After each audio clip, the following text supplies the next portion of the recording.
Doctor Shibbir আপনার কাছে আসতে চাই, আপনিও কি এটাকে পজিটিভভাবে দেখছেন, নাকি নির্বাচন নিয়ে শেষ মুহূর্তে মানুষ, সাধারণ মানুষ যারা, তাদের মধ্যে একটু উদ্বেগ, বিশেষ করে সামাজিক যোগাযোগ মাধ্যম, গণমাধ্যমে যে ধরনের খবর আসছে সার্বিকভাবে, সেটা খানিকটা উদ্বেগও বাড়াচ্ছে কিনা? আমি এটাতে একটু ইতিবাচক অর্থেও দেখি যে নির্বাচনের আয়োজন হচ্ছে, নির্বাচনটা হচ্ছে এবং একটা কম্পিটিটিভ নির্বাচন হচ্ছে, উত্তেজনা হচ্ছে। নির্বাচন যদি একদমই কোনো ধরনের উত্তেজনা না, নিরামিষ হয়ে যেত, তাহলে তো এটা হতো যে ওই যে 14, 18, 24-এ যেরকম নির্বাচন হয়েছে, যে একটা দলেই শুধু নির্বাচন করেছে, মানুষ জানে নির্বাচনে কি রেজাল্ট হবে, কেউ নির্বাচন ভোট দিতেও যায় না, 5% ভোট দেয়।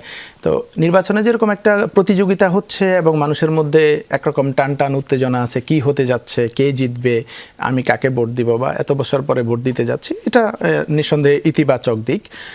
কিন্তু এট দ্য সেম টাইম আমাদের নির্বাচনের সাথে সহিংসতা আমাদের একটা কাইন্ড অফ মানে ঐতিহাসিক বাস্তবতা, যে আমাদের নির্বাচন হলে সহিংসতা হয়। যদিও আমি বলবো অন্য যে কোনো সময়ের তুলনায় এবছর যে ধরনের সহিংসতা দেখে আমরা অভ্যস্ত, এই ধরনের সহিংসতা এবারে তুলনামূলক অনেক কম। এটা আমাদের জুলাইয়ের কারণে এটা একটা বড় পরিবর্তন হয়েছে। এই জেনারেশন নতুন রাজনীতি দেখতে চায়, পুরনো বস্তাপচা পেশি শক্তির রাজনীতি দেখতে চায় না।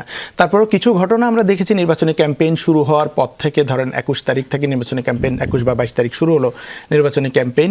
প্রথম দফায় আমরা কিছুটা দেখেছি, যদিও বড় ধরনের সহিংসতা ওই অর্থে হয়নি, কিন্তু ধরেন শেরপুরে জামাতের একজন খুন হলো। তারপরে নারীদের উপরে অনেকগুলো সহিংসতার ঘটনা ঘটেছে, সহিংস বক্তব্য এবং সহিংসতার ঘটনা। রিসেন্টলি একজন জামাতের একজন গর্ভবতী নারীর পেটে লাথি দেওয়া হয়েছে, এ ধরনের ঘটনা ঘটেছে। এটা হয়েছে।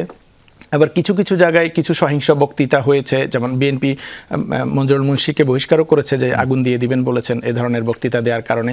আরও কিছু জায়গায় এরকম হয়েছে যে সংখ্যালঘুদেরকে ভয় দেখানো হয়েছে, কিছু কিছু গ্রামকে টার্গেট করে ভয় দেখানো হয়েছে, যে এই গ্রাম থেকে একটা ভোট যদি অন্যদিকে যায়, আমার স্পাই আছে, আমি ধরে ফেলতে পারবো।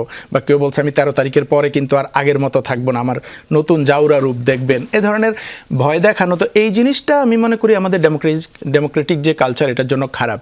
যে দলই করুক, এটা উচিত না। আর আজকে আমরা যেটা দেখছি যে বিভিন্ন জায়গায় টাকা সহ ধরা পড়ছে। আমরা আলাদাভাবে আলাপ করব। ডক্টর শিবির, আপনাকে